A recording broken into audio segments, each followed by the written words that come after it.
But first, this week we've seen a war of words between Labor and the coalition over China. And the question has to be asked where Labor actually stands on this issue. The opposition will tell you it acts in the national interest when it critiques foreign policy. But sometimes you have to wonder. Labor has accused the coalition of trying to amp up the threat of war with China to win votes. Shadow Foreign Affairs Minister Penny Wong is giving a major speech in Canberra this morning, laying out Labor's agenda.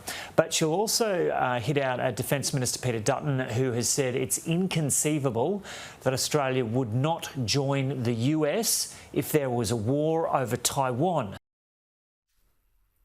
The nature of foreign relations requires that opposition parties be measured in criticising their own governments, or they run the real risk of hostile nations exploiting division. The golden rule is that you do not damage your country's position for domestic partisan purposes, which, if you look at Wong's track record, is exactly what she appears to be doing.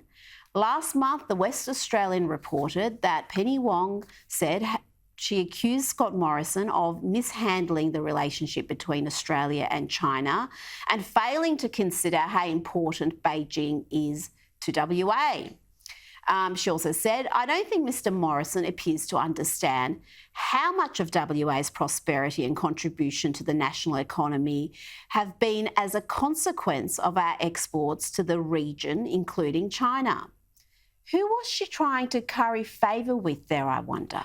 Scott Morrison's comments about the need for cooperation between liberal democracies and the dangers of economic coercion are being seen by some as veiled criticism of China.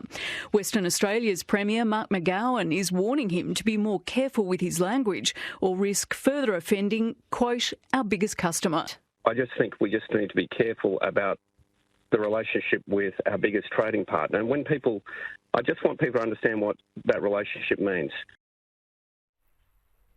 Now, Penny Wong wasn't subordinating the national interest to Labor's desire to secure much-needed WA seats in the upcoming federal election, was she? Not according to her. This is the official explanation on where Labor stands regarding the Australia-China relationship. You know, when you hear people criticising Labor for a lack of bipartisanship, we have offered an enormous degree of bipartisanship. Well, let's just take you through a few examples of Penny Wong-style bipartisanship on China. Earlier in the year, when Conchetta Fierravanti-Wells mounted an attack on Chinese interference in the Pacific region and building bridges to nowhere and so on, you described the government as clumsy in its handling of its relationship with China. Is that still your view?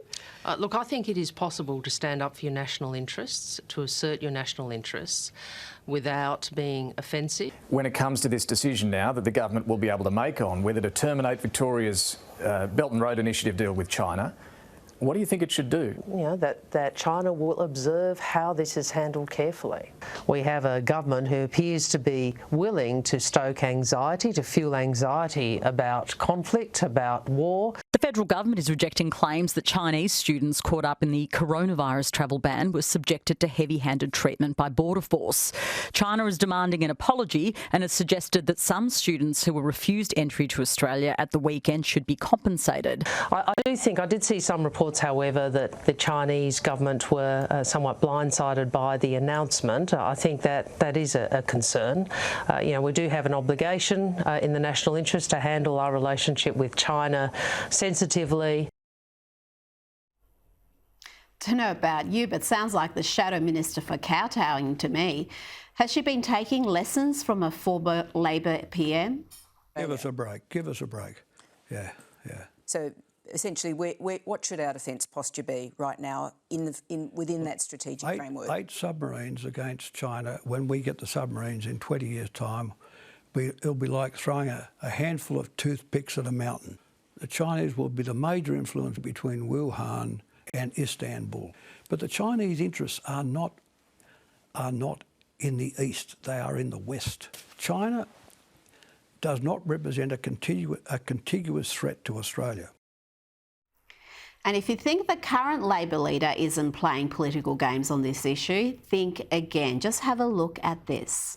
Scott Morrison sharpening his criticism of world trading rules that currently provide China, which is considered a developing nation, with special concessions. Opposition leader Anthony Albanese is questioning the timing and location of the remarks. I'm not sure that it's constructive to send a message to China from the US in the way that it's occurred. You can't criticise China for having rising emissions when Australia's emissions are rising. I mean, Angus Taylor likes to fudge not to the same degree, to be fair, as they are rising in China. What we're talking about is not treating China as the enemy.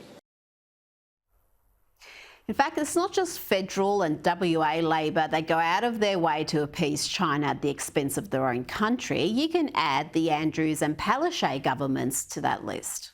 Victorian Treasurer Tim Pallas has savaged the Morrison government's vilification of China over trade and the COVID-19 pandemic. Mr Pallas's pro-China intervention comes as the deadline looms for Victoria to sign an investment roadmap, China's Belt and Road Initiative. China is an incredibly important trading partner to Queensland. We don't need another beef with China over this issue. So I call on the federal government to resolve this as soon as possible. As he toured the airport, Daniel Andrews defended his decision to pursue deeper ties with China. There's a big infrastructure task going on in China, and our Belt and Road Initiative partnership. How often do you hear Penny Wong call out her state counterparts for their grovelling to China? You know the answer to that. She's too busy doing the same for partisan purposes while having the hide to claim this. I think the China relationship should be above domestic partisan politics, and I'd encourage the Prime Minister, Mr Morrison, and the Foreign Minister, Senator Payne, to make it so.